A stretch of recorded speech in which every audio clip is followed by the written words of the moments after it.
जनसेवाના ઉદ્દેશ્ય સાથે શરૂ થયેલી વિકસિત ભારત સંકલ્પ યાત્રા ડાંગના આહવા ખાતે આવી પહોંચી। જે બાદ વિકસિત ભારત સંકલ્પ યાત્રા અંતર્ગત યોજાયેલા કાર્યક્રમમાં લાભાર્થીઓને સ્થળ પર જ લાભાન્વિત કરાયા હતા।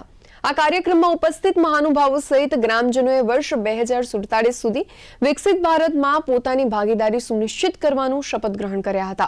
તો વિવિધ યોજનાના લાભાર્થીઓએ મેરી કહાની મેરી જુબાની અંતર્ગત તેમના અભિપ્રાયો પણ વ્યક્ત કર્યા હતા।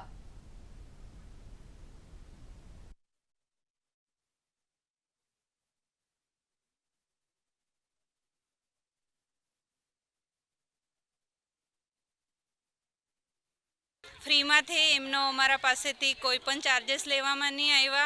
एमनुं ऑपरेशन थयुं अने ऑपरेशन पछी पण 3 दिवस ता दाखल राखवामां आवेलुं त्यारे पण ता मेडिसिन अने सारवार फ्री में थे। एमनुं बी अमरा पासेथी कोई चार्ज नहीं लीधेलुं तेमज 3 दिवस सुधी पेशंट ने 2 टाइम जमवानुं पण आपवामां आवेलुं अने ज्यारे 3 दिवस पछी रजा आपवामां आवी त्यारे 300 रुपया भाड़ा माटे पण अमणे आपेला।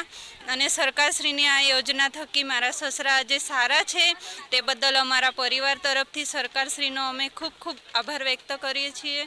डांग जिल्लामां तारीख 8/2/2024 थी तारीख 16/2/2024 सुधी विकसित भारत संकल्प यात्रानो रथ गामे गाम फरी रह्यो छे अने सरकारश्रीनी विविध योजनाओना लाभोनुं वितरण अधिकारीओ पदाधिकारीओना हस्ते ग्रामजनोने आपवामां आवी रह्युं छे अने तेनी साथे ज विविध योजनाकीय माहिती तमाम ग्रामजनोने जागृत करवामां आवी रह्या छे अने तेना विशेनी माहिती एमने आपवामां आवी रही छे।